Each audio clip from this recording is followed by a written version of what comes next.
Hello, welcome back friends. Today we are actually going to take the parts that we have built for our caster assembly, our wheel, our shaft, retaining clip, post, center bracket, bushing, and we're actually going to assemble them. So wherever you've been saving them on your computer, just going to want to select them all and open them up in your SOLIDWORKS. Might take a moment for each individual one to open. The way to confirm what you have open in your SOLIDWORKS is you can come up here to the red word SOLIDWORKS. When you point at it, it gives you this window option. Let's see, 1, 2, 3, 4, 5. Looks like I am missing my wheel. That will happen occasionally. So I will minimize my SOLIDWORKS, go back in here and grab the wheel.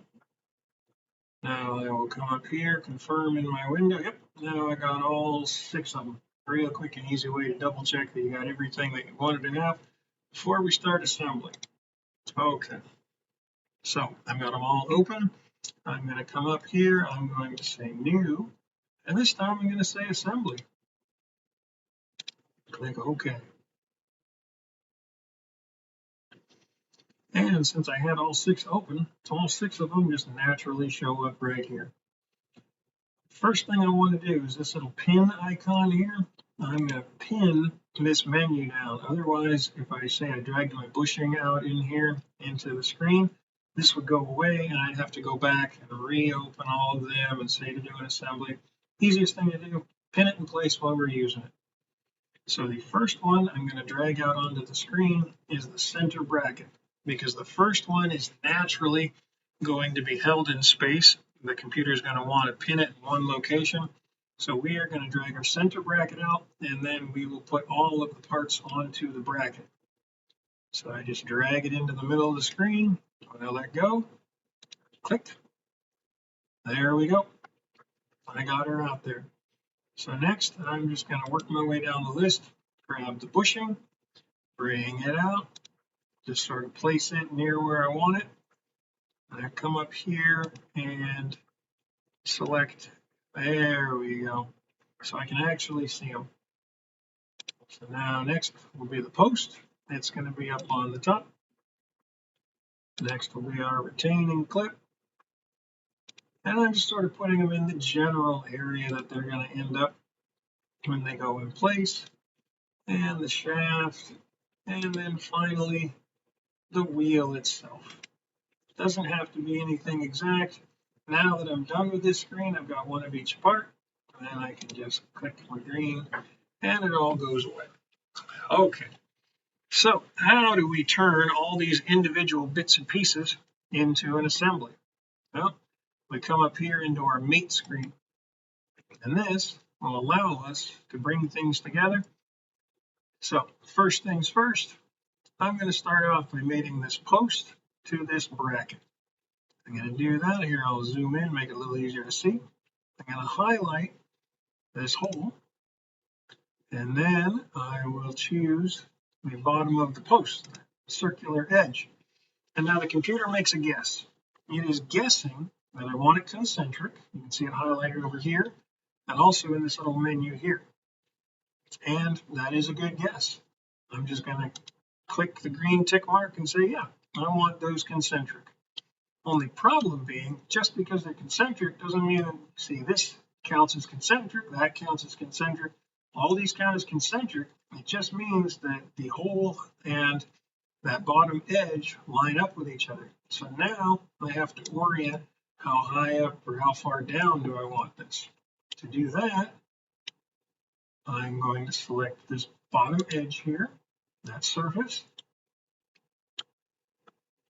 and then I'm going to select this top surface. And now it is guessing that I'm going to want them coincident or touching each other, and that's a good guess. So I'll hit the green tick mark. So now I can't just drag it around. It is pretty well stuck in place. And the reason it's stuck in place is because this bracket was the first thing I dropped down, and the bracket is fixed. So everything that I attach to it will essentially become fixed as well. All right, moving on. The next one that we're going to do, Let's go for this bottom shaft down here. So let me zoom in on this bottom shaft, and I'll say this round portion of the shaft, and we've got the hole that it goes in. And now again, it is guessed concentric, which is a good guess, but I got this little rib on the shaft over here that's supposed to be in this notch. So it guessed, but it guessed backwards. Well, that's not a problem. I come over here and I can flip around the orientation. Anytime it guesses, if it guesses backwards, just flip it around. I'll say, yep, I want it concentric. But again, now I have to tell it where I want it to line up. So I am going to zoom in on this, and I'm going to pick this little side surface on our rib. I'm going to come around, and that side surface is going to end up lining up right there. You see how it lined the pin up and it said, do you want these parallel? Yes, I do. That was a good guess. So next, I'll choose this surface here and the flat surface. And it's guessing that I want them to be coincident. And now everything is nicely lined up. I'm going to say, yep, that's where I want it. So next, I've got this bushing that is going to sit on this shaft. So I can grab the shaft, I can grab the center of the bushing. It guessed coincident. That looks good to me. Now to line this bushing up in the center, if you remember when I made this bracket, I had us extrude from mid-plane. So there should still be a plane running right through the center of it. I did the same when I made the bushing because I knew I would get to this step and that it would be helpful. So what I'm going to do, I'm going to come over here and get this stuff out of the way, maybe make it a little easier to see. I'm going to come over here into my center bracket, and if I open it, I can come down and I can start viewing all the planes that this bracket was built on.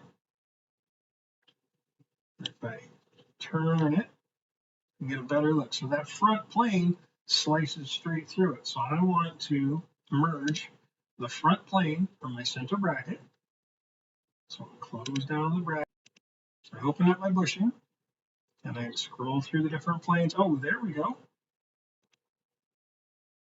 And that matched up the plane off of the center bracket and the plane off of the bushing.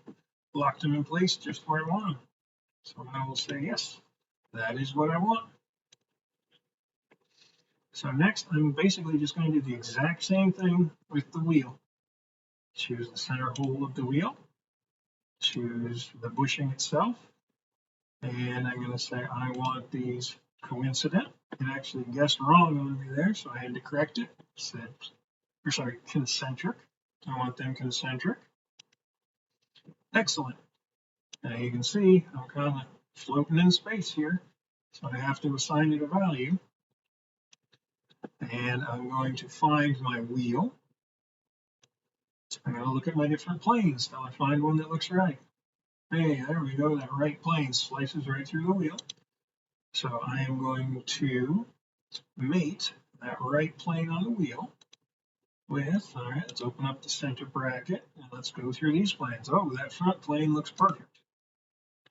There we go. So now all I have left is this little retaining pin. So what I'm going to do is I'm going to grab the surface on this retaining pin. There we go, the face of the retaining pin. It is going to come down in here and sit against this face in the groove. So it is guessing, do I want these coincident? And if I zoom in and move around, I can see that does line that little retaining clip up with that groove on the shaft quite nicely. Good. So I will line them up to be coincident. Now all I have to do is get this outer edge. There we go, that outer edge, and this circle to be concentric, and that puts it right in place. There we go. Now we have ourselves an assembly. Looks good. The only issue I have with this assembly is I can grab this wheel and I can turn it. It's kind of hard to see it turning, but it does rotate. What I can't do at the moment is actually any of the castering action that this wheel should have, like a shopping cart wheel. It should be able to pivot around and go around corners. Now it's because this center bracket is fixed. If I right click on it, oh, I got to get out of my mate screen first, so we'll shut down the mate screen. If I right click on it and I tell it I want it to float, now I'm going to right click on this post and say I want it fixed. So now the part that's fixed in space is the post. Everything else can move. So now my wheel can do its castering and it can rotate. In the next video, we're going to add color and text to the wheel so you'll be able to actually see it better when it rotates. Hope this was helpful. Hope you're having a good day.